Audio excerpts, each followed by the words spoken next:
So hello and welcome everyone, good evening to all of you.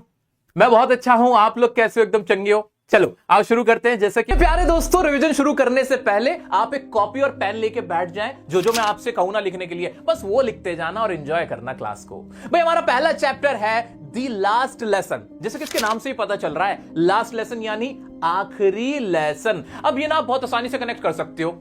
आप भी class 12th में हो, उसके बाद आपका स्कूल खत्म हो जाएगा, आपकी भी कोई आखिरी क्लास आखिरी लेसन तो हुआ ही होगा ना। बिल्कुल वैसा ही इस चैप्टर के अंदर एक लड़के के साथ है, वही कहानी है। तो हम कोई भी जो चैप्टर रिवाइज करेंगे ना, उसमें हम एक स्ट्रेटेजी यूज करेंगे। उस स्ट्रेटेजी का नाम है पहले मोटा मोटा और फिर छोटा छोटा। हाँ जी, पहले मोटा मोटा देखते हैं कि कहानी है क्या। कहानी क्या है? The story of A French boy France dislikes studying. भाई ये कहानी एक फ्रांस एक जगह है ना, हाँ, ऐसी फ्रांसीसी लड़के की कहानी जिसका नाम है फ्रांस। और वो ना पढ़ाई पसंद नहीं करता है। अरे तुम्हारे जैसा है, तुम भी थोड़ा पसंद करते हो, तुम्हारे जैसा ही कोई लड़का है, आ जाओ। Hates his French teacher M Hamel. अब टीचर का नाम क्या है? M Hamel. उनसे वो नफरत करता है क्योंकि वो बिल्कुल पसंद नहीं करता उनको, उसे पढ़ने का शौक ही नहीं है। आ जाओ। One morning he was in fear, didn't learn rules of participle. अब पार्टिसिपल जैसे इंग्लिश में होते हैं ना, ऐसे फ्रांस लैंग्वेज में भी होते हैं, फ्रेंच लैंग्वेज में भी होते हैं। तो एक बार ना, एक सुबह ना वो स्कूल जाते हुए डर रहा था क्योंकि उसने होमवर्क नहीं किया हुआ था, उसको उसका डर लग रहा था। फिर क्या होता है? रीच्ड स्कूल जाता है, फाउंड फ्रेंच इज बैन। और उसे पता चलता है, जब स्कूल जाके पता चलता है कि यहां तो अब फ्रांसीसी भाषा पे प्रतिबंध लगा दिया गया है। हिटलर के जमाने की बात है ये। आगे आ जाओ। M Hamel blamed everyone for not learning French. फिर क्या होता है इसके अंदर? फिर जो एम हेमिल जो टीचर हैं, वो क्लास में सबसे पेरेंट्स से और बच्चों से कहते हैं कि भाई देखो, पहले तुम पढ़े नहीं और अब ना तुम्हारी फ्रेंच भाषा पर ही प्रतिबंध लग गया, अब तुम पढ़ सकते नहीं। तो ये उन्होंने इसमें बताया। फिर आगे क्या होता है? जो M Hamel told the importance of mother tongue. वो बताते हैं कि भाई जो तुम्हारी मादरी भाषा होती है, तुम्हारी मातृभाषा होती है, वो बहुत इंपॉर्टेंट होती है, तुम्हें उसको संजो के रखना चाहिए। अब तो बैन हो गई, लेकिन भूलना मत, ये तुम्हारे लिए बहुत प्रिय है, तुम्हारे लिए बहुत अजीज है। ये सारी बातें एम हेमिल बताते हैं। कुल मिला के, टोटल मिला के इस चैप्टर में यही है, इसके अलावा कुछ नहीं है। मोटा मोटा समझ लिया ना? अब छोटा छोटा समझ लेंगे, और जो वर्ड मैं इंपॉर्टेंट बोलूं उसे याद रखना है बस। चलो शुरू करते हैं। This is the story of A French boy named France. ये तो हमें पता है कि फ्रांस जिसे बोल सकते हैं हम, फ्रांस नाम के एक लड़के की, फ्रांसीसी लड़के की कहानी है ये। ही डिसलाइक्स स्टडिंग फ्रेंच। उसे फ्रेंच पढ़ना पसंद नहीं था। डिसलाइक वर्ड इंपॉर्टेंट है, याद रखना है। क्या डिसलाइक करता था? फ्रेंच भाषा को डिसलाइक करता था। हेट करता था किसको? अपने टीचर को, एम हेमिल को। आगे बढ़ते हैं। One morning he was in great dread of scolding. उसको ना स्कोल्डिंग मतलब डांटना, उसको ग्रेट ड्रेड था, मतलब डर था। किस चीज का? डांट का, कि मेरी डांट पड़ेगी। क्यों पड़ेगी? आगे देखते हैं। As he did not learn the lesson on participle. क्योंकि उसने पार्टिसिपल का जो लेसन था, जो अध्याय उसको दिया गया था, वो उसने लर्न नहीं किया था। When he reached his school he found there was silence all around. जब वो स्कूल पहुंचा, when he reached the school, है ना, रीच करा उसने स्कूल को, तो वहां क्या था? There was silence. Important word है क्या? साइलेंस था। क्या था? साइलेंस था। ऑल अराउंड, चारों तरफ साइलेंस था।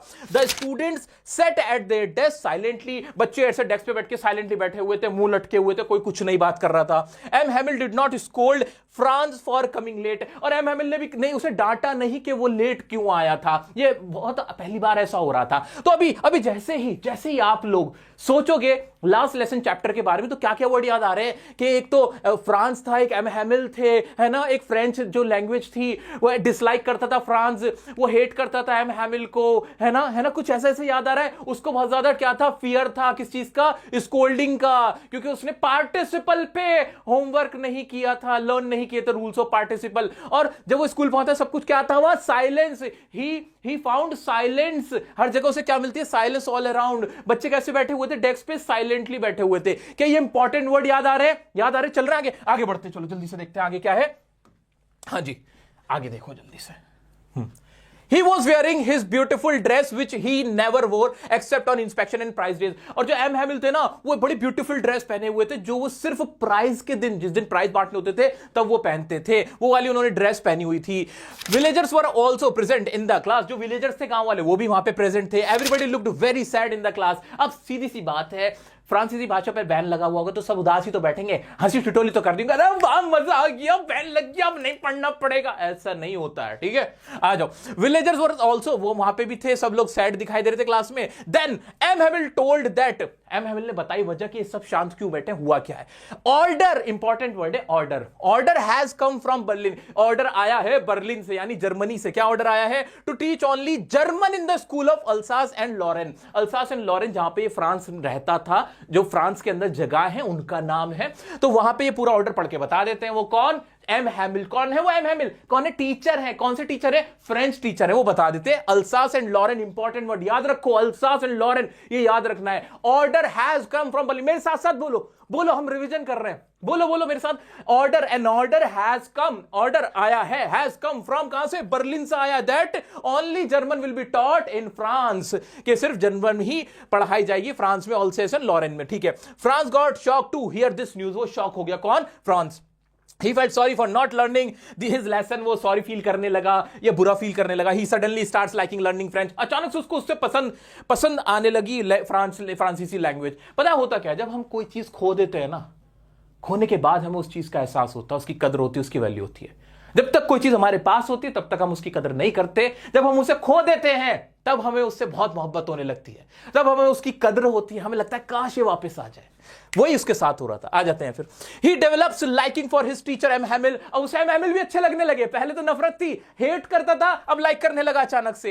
M Hamel blamed everyone for not learning their language including himself। M Hamel जो टीचर थे उन्होंने सबको क्या किया? ब्लेम किया कि तुम सब जिम्मेदार हो, मैं भी जिम्मेदार हूं, मैं भी अपनी ड्यूटी सही से नहीं निभा पाया और बच्चों को नहीं पढ़ा पाया। He said that the French language is the most logical and beautiful। अब वो फ्रांसीसी भाषा की तारीफ करने लगे कि जो फ्रांसीसी भाषा है सबसे लॉजिकल है, ब्यूटीफुल है वर्ल्ड के अंदर। He asked his people to protect their language। और उन्होंने क्या कहा कि अपनी लैंग्वेज को प्रोटेक्ट करना। क्यों प्रोटेक्ट करना? अकॉर्डिंग टू हिम, उनके हिसाब से, language is the key to the prison. जो जेल होता है उसकी चाबी लैंग्वेज में होती है। क्यों? क्योंकि वहां के लोगों को एक करके रखती है। One must preserve their mother tongue।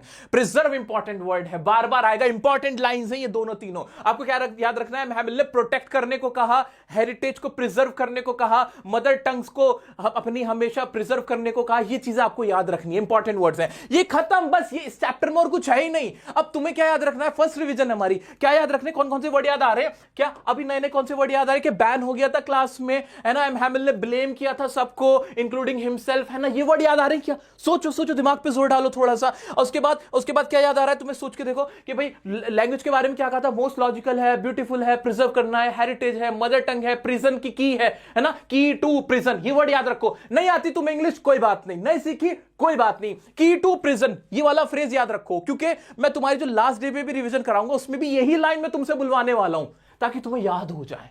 याद भी मैं ही करा रहा हूं तुम्हें, तो तुम टेंशन मत लो, ठीक है। तो ये जितने भी वर्ड, अब करना क्या है, सुनो, जितने भी वर्ड अब लास्ट लेसन चैप्टर से जो अभी हमने डिस्कस किया है तुम्हें याद आ रहे हैं शुरुआत से लेकर आखिर तक, वो वर्ड या वो लाइंस या वो फ्रेजेस, जैसे की टू प्रिजन था, ही ब्लेम्ड फॉर एवरीवन था, ऐसे याद आ रहा है ना। पूरे पूरे सेंटेंस नहीं बना पा रहे, मत बनाओ।